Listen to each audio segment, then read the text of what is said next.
This is San Diego News Daily. Hello and welcome to San Diego News Daily. I'm Monica Hernandez. The heat definitely high this weekend, leading to more people at the beach. But unfortunately, this can also mean more trash. That's why dozens of volunteers headed to Ocean Beach to help keep it clean. NBC 7's Adonis Albright has the story. Swimming to the north side of it, surfing to the south side. Eddie. Whether it's your first time doing a beach cleanup. My name's Elda Cervantes. I am from San Diego. I'm 26 years old, college student, and I just want to give back to the community today. Or you've been around the block quite a few times. Just cleaning up, for almost 15 years here. It takes a village to keep San Diego County's beaches clean. 76 volunteers to be exact, according to the Surfrider Foundation's San Diego chapter.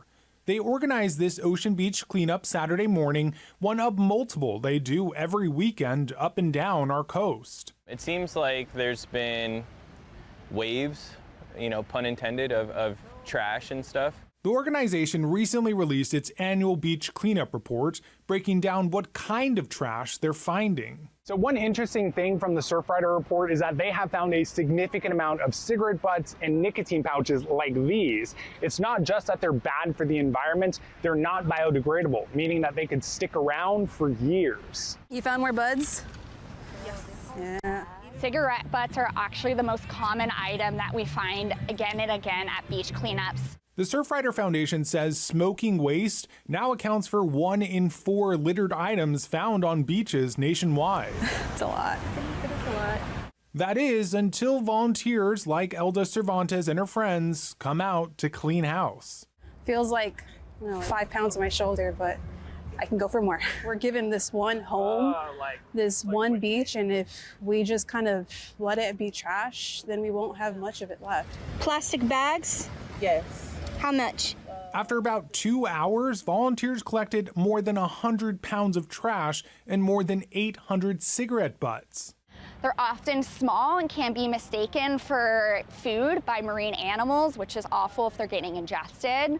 In the Surfrider Foundation's nationwide report, they collected 330,000 pounds of trash in 2025. Which is equal to the weight of a blue whale.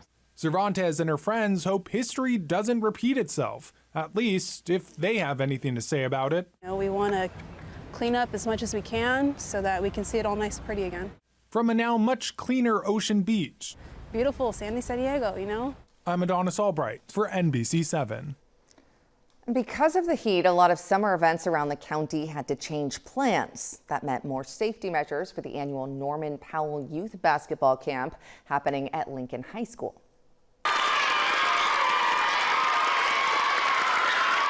Still a lot of excitement, though. More than 450 kids took part. Organizers say because of the high temperatures, they had to make sure there were enough ice and hydration stations to keep the kids protected. I just tell the kids always keep hydrated. I know there are a lot of kids that don't drink water, but water's your best friend. NBA player Norman Powell graduated from Lincoln High School and now plays with the Chicago Bulls. This is the 7th year he has held the youth camp. The school designed a new mural of him on campus in his honor. Operations back to normal at SeaWorld after 2 straight days of power outages affected the park. The outage was first reported Friday afternoon, forcing the park to close early. But the park still experienced problems yesterday, with an employee telling us rides were down, restaurants were closed, and the music was off. Last night's concert by Jordan Sparks was also canceled. SeaWorld told us the outage only affected part of the park and did not have any impact on animal safety or life support systems. We spoke to a woman who drove all the way down from the San Francisco area with her granddaughter. They were able to visit on Friday, but had to leave after power went out. They tried again yesterday. And I checked today and to take my granddaughter back just to see if we could get in. And we ended up in traffic, another traffic jam in the morning. We got there around 8:30, but they weren't going to open till 11. Quick U-turn, everybody was cutting across this lawn to get out of the way and left to go back to the beach for a couple hours. I check, oh yeah, the park's open. We pull in and sure enough, they told us to leave because the park closed again. SDG&E told us the problem was caused by equipment at SeaWorld, not SDG&E infrastructure. The park has previously said customers can either use their tickets to come back another day or they can get a refund. SeaWorld releasing a statement on social media reading in part, quote, "We worked closely with SDG&E to restore power as quickly as possible and appreciate our guests' patience and understanding during this time." In regards to Jordan Sparks' canceled concert, they said in part, quote, "It is our hope to be able to reschedule." NBC 7 meteorologist Brooke Martell will have a look at your weather right after this. On January 22nd, I got a phone call from my daughter. Rolling. All right. She said, "Mom, the water's already waist high," and we were all scrambling. There's been 2 wildfires that have come through. We were able to watch NBC 7, and we knew that as long as they were there, we were going to be okay. We're going to be here. We're going to keep an eye on things. Because of you guys, they acted. This is the source of all of this neighborhood's problems. Everything can be so unpredictable, and we rely on this coverage. And that's a tornado warning. Happy Sunday. Here is a look at your local weather headlines. It's a warm end to the weekend, and this week we actually stay on the warmer side. I know you probably wanted different news from that, but by the end of the week, I am tracking the chances for some rain due to monsoonal moisture. So we'll talk about that in just a moment, but here's a look at what's going on across the county. We still have that heat advisory for the coastline in place until 8 o'clock tonight. It's why we are in weather alert. That on top of the extreme heat warning for the inland valleys, as well as for the mountain communities. So this warning expires tonight as well, but we're still talking temperatures that have the potential to range or reach those mid-90s to about 105 for their max daytime high. Over the desert region, that same warning in place through tomorrow night. Daytime highs there just still dangerously hot, 115 to 120. So make sure you're still taking all those heat safety precautions, drinking plenty of water, limiting time outside. It even goes for the coastline too. You can see the water temperature here still stays right around those low to mid 70s for today. Moderate rip current risk, so that has been downgraded, but still check on those conditions. Check in with lifeguards when you head to the beach before you get in the water. Wave heights today from 2 to 4 feet. High tide will peak around 1:30 this afternoon, close to about 4.5 feet. So for that hourly forecast over Mission Beach, it's going to be nice. It's going to be warm. Again, we're under that heat advisory, so this makes sense. Upper 70s starting right around 11 a.m. and staying there through about 4 o'clock. For your pool forecast over Santee, a little bit warmer than that. You can see some low 80s by 10 o'clock, low 90s heading into the peak hours of the day.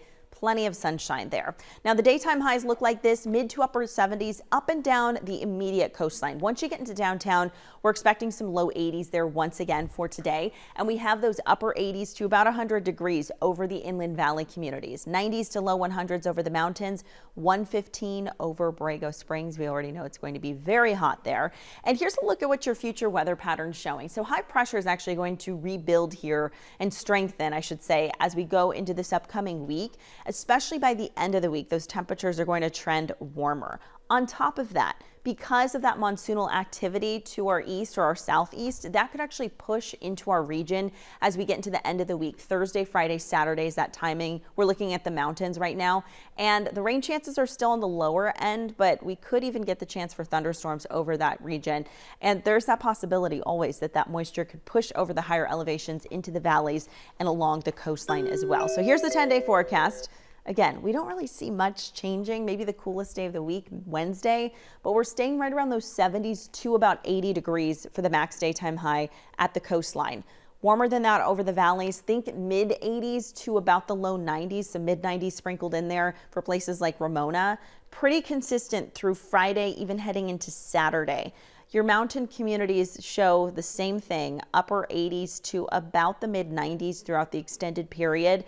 Desert region, you get closer to 110 by Thursday, and it's really the following week where some of those temperatures finally start to back off a little bit and it's not going to be as hot. Monica?